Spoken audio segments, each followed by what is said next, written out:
Good morning, everybody. It's Wednesday, May 13th. Let's do the pledge. Ready? I pledge allegiance to the flag of the United States of America and to the republic for which it stands, one nation, under God, indivisible, with liberty and justice for all.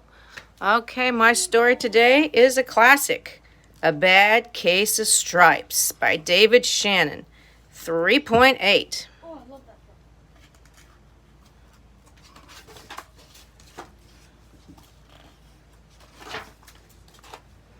Camilla Cream loved lima beans, but she never ate them. All of her friends hated lima beans and she wanted to fit in. Camilla was always worried about what other people thought of her. Today, she was fretting even more than usual. It was the first day of school and she couldn't decide what to wear. There were so many people to impress. She tried on 42 outfits, but none seemed quite right. She put on a pretty red dress and looked in the mirror, and then she screamed. Her mother ran into the room and she screamed too. "Oh my heavens! You're completely covered with stripes!" This was certainly true. Camilla was striped from head to toe. She looked like a rainbow. Mrs. Cream felt Camilla's forehead. "Do you feel all right?" "I feel fine. But just look at me," Camilla answered. "You get back in bed this instant. You're not going to school today." Camilla was relieved. She didn't want to miss the first day of school, but she was afraid of what the other kids would say, and she had no idea what to wear with those crazy stripes. That afternoon, Dr. Bumble came to examine Camilla. "Most extraordinary. I've never seen anything like it. Are you having any coughing, sneezing, runny nose, aches, pains, chills, drowsiness, uncontrollable twitching?"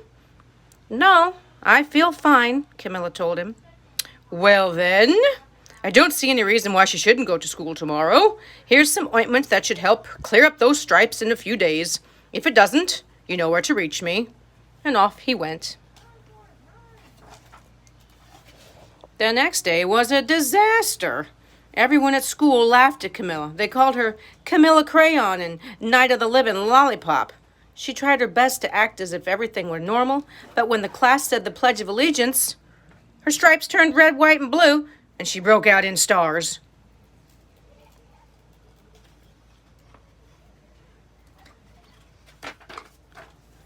The other kids thought this was great. One yelled out, "Let's see some purple polka dots." Sure enough, Camilla turned all purple polka dotty. Someone else shouted, "Checkerboard," and a pattern of squares covered her skin. Soon everyone was calling out different shapes and colors, and poor Camilla was changing faster than you could change channels on a TV. That night, Mr. Harms, the school principal, called.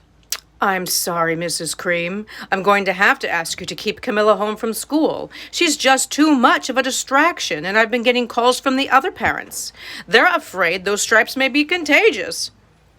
Camilla was so embarrassed. She couldn't believe that 2 days ago everyone liked her. Now nobody wanted to be in the same room with her. Her father tried to make her feel better. "Is there anything I can get you, sweetheart?" he asked. "Oh, no, thank you." What she really wanted was a nice plate of lima beans. But she had been laughed at enough for one day.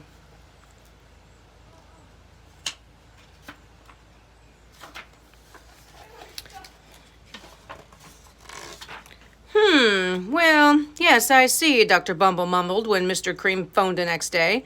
"I think I'd better bring in the specialists, and we'll be right over."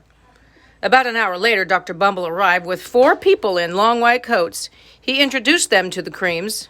"This is Dr. Grop, Dr. Sponge, Dr. Cricket, and Dr. Young." Then the specialists went to work on Camilla. They squeezed and jabbed and tapped and tested. It was very uncomfortable. "Well, it's not the mumps, or the measles, definitely not chickenpox, or sunburn. Try these," they all said, and they each handed her a bottle filled with different colored pills. "Take one of each before bed." And then they filed out the door, followed by Dr. Bumble. That night, Camilla took her medicine, and it was awful. When she woke up the next morning, she did feel different, but when she got dressed, Her clothes didn't fit quite right. She looked in the mirror, and there, staring back at her, was a giant multicolored pill with her face on it.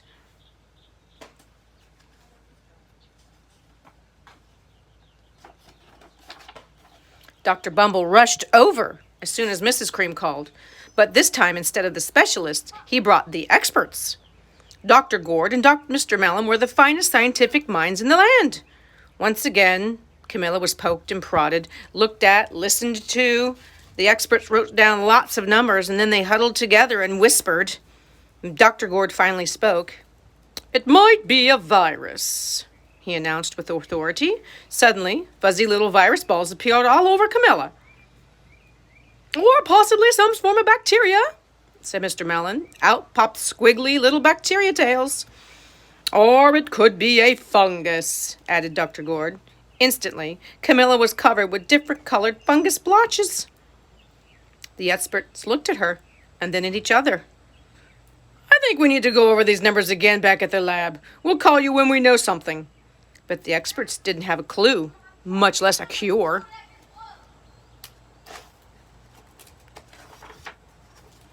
By now, the TV news had found out about Camilla. Reporters from every channel were outside her house telling the story of the bizarre case of the incredible changing kid. Soon a huge crowd was camped out on their front lawn. The Creams were swamped with all kinds of remedies, from psychologists, allergists, herbalists, nutritionists, psychics, a medicine man, a guru, even a vet. Each so-called cure only added to poor Camilla's strange appearance until it was hard to even recognize her. She sprouted roots and berries and crystals and feathers and a long furry tail. But nothing worked.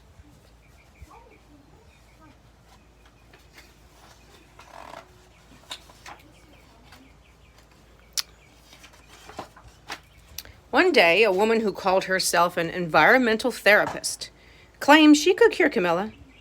"Close your eyes, breathe deeply, and become one with your room," she said. "I wish you hadn't said that," Camilla groaned. Slowly, she started to melt into the walls of her room. Her bed became her mouth. Her nose was a dresser, and 2 paintings were her eyes, and the therapist screamed and ran from the room.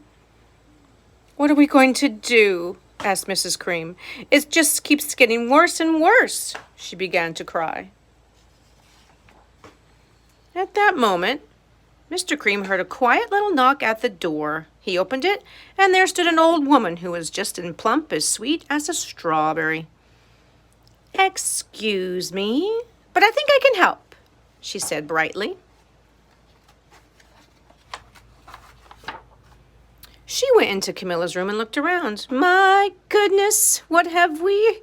Is a bad case of stripes, one of the worst I've ever seen." She pulled a container of small green beans from her bag. "Here, these might do the trick." "Are those magic beans?" asked Mrs. Cream. "Oh, my, no. There's no such thing. These are just plain old lima beans. I bet you'd like some, wouldn't you?" she asked Camilla. Camilla wanted a big heaping plate full of lima beans more than just about anything, but she was still afraid to admit it. "Yuck! No one likes lima beans, especially me." "Oh, dear. I guess I was wrong about you." She put the beans back in her bag and started toward the door. Camilla watched the old woman walk away. Those beans would taste so good, and being laughed at for eating them was nothing compared to what she'd been going through. Finally, she couldn't stand it. "Wait! The truth is, I really love lima beans." "I thought so," the old woman said with a smile. She took a handful of beans and popped them into Camilla's mouth. Said Camilla. Suddenly, the branches, feathers, and squiggly tails began to disappear. Then the whole room swirled, and when it stopped, there stood Camilla, back to normal. "I'm cured!" she shouted. "Yes, I knew the real you was in there somewhere," said the old woman. She patted Camilla on the head, then she went outside and vanished into the crowd.